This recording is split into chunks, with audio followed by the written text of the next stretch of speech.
WrestleMania 40 is in the books. An epic weekend that it was. So what's next is always the question. And that leads us to this exercise.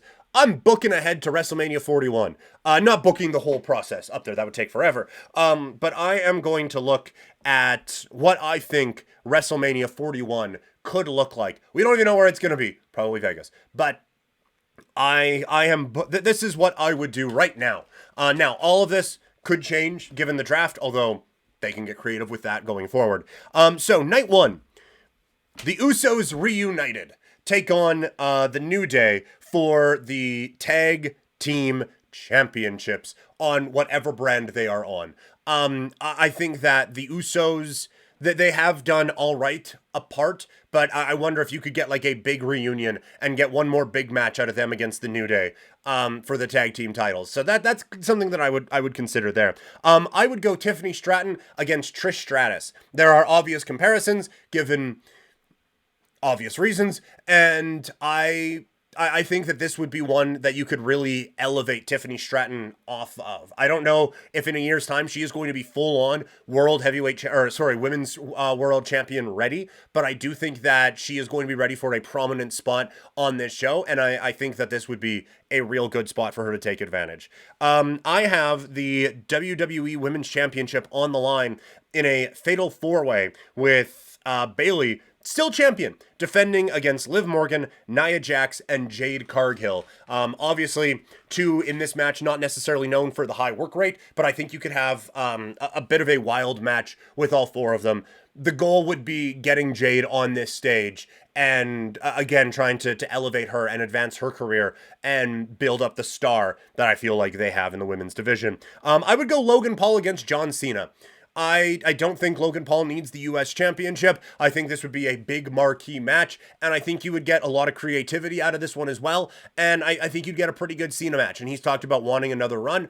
I think the promos in this would be unbelievable, and obviously all of the hype that you would get from traditional media would be a whole lot of fun with it as well. Then we get the regular, oh my god, there's so many people in this ladder match.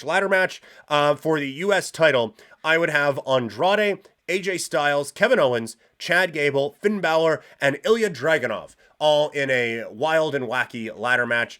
Kevin Owens probably deserves a little bit better than this, but there's so many main event spots. But I think that match would be wild. Then we get to the World Heavyweight title. Gunther defending his World Heavyweight Championship against Sami Zayn. We love our long-term stories, and you could tell a story about how Gunther turned the embarrassment of losing to Sami Zayn at WrestleMania and turning that into his rise to the World Heavyweight Championship. But there has always been this thorn in his side, and Sami Zayn, who has ridden a wave of confidence off of his Intercontinental title reign, and rides that up into a performance for the to be the number one contender for the world's heavyweight championship. And then fuck it, man, have Sami Zayn beat him there too. I think you could just tell a really, really fun story and have a bit of revenge on the mind. We obviously know these two have incredible in-ring chemistry, and WWE likes those long story things to kind of tie it all together now in this current era. So I think that'd be a fun way to do it. And then the night one main event is Roman Reigns against The Rock. It probably isn't. If you're doing Roman Reigns against The Rock, it's probably night two, but for the sake of this, I'm doing that.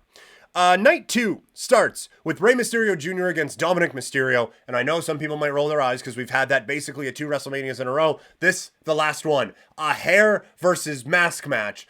Dominic Mysterio against Rey Mysterio, and then honestly, you can go either way. If Rey wants to get unmasked again, and give his son that sort of a push, I think you could do that. If you wanted to shave Dom's head and get rid of the mullet, I think that would be a fun story as well. Then I have, for the other tag team titles, I have the Creed brothers going up against the Wyatt Six, which we are rumored to be getting. I didn't want to just like pull like, oh, and you could do this, and here comes Stone Cold, and The Undertaker's going to wrestle, and Shawn Michaels is going to wrestle. I wanted to keep it to wrestlers who are kind of under the umbrella right now, but we all kind of have an understanding that this group is going to be coming in. And so I think whatever combination of Uncle Howdy and Matt Hardy and Braun Strowman, and who else? Eric Rowan. Whatever combination of that would be a tag team title person, do that. And then my women's tag team title match, which is delayed a year, but I think you could still do it. Charlotte Flair and Becky Lynch taking on the Kabuki Warriors. I think you could tell the story from last year's War Games that Charlotte and Becky have finally come together, and these tag team titles need elevating in the worst way. And so I think this could be a steal the show type of a match at WrestleMania if you have all four of those performers in the ring. For the for the World Women's Championship, or whatever it's called, Rhea Ripley going up against Io Sky. The two champions who were going into WrestleMania last year now face each other this year in a bout for all supremacy. I just think it'd be an awesome match. And then I have Braun Breaker going up against Randy Orton. I think that would be an amazing way to, again, elevate Braun Breaker, get him on a big stage, and have him face Randy Orton.